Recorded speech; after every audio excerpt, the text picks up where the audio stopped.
Соёо цагаан шүттэй содон чихтэй бүжин Оосойц хоёрыг огт хэрэгж үзээгүй гинэ. Улаан шар луунгаан угааж өрөөсөө иддэггүй гинэ. Хүчирлэж ээж нь хилэгсээр өөрлөж цадиндаг замтай гинэ. Гэтэл нэг өдөр уг дуулдгүй бүжингийн үүд нь шүдний үдэж гинэ. Шүдээ эмчлүүлэхээр болоод шүдний эмч дээр очжээ. Алуу наашаас хамаатай мангай гэдэг. Хүртсэн шүдийг нь эмчлэх гэтэл өнөөх бүжин агш харав. Олны дундуур дэгдэн арилж чагалсаар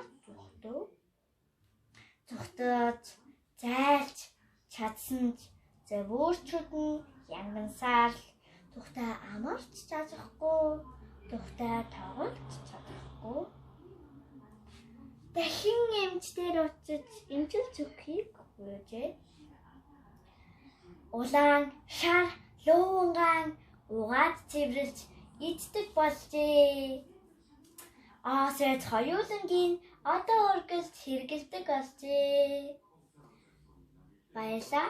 Намайг сонссон бүгд хүмүүст би гялалаа.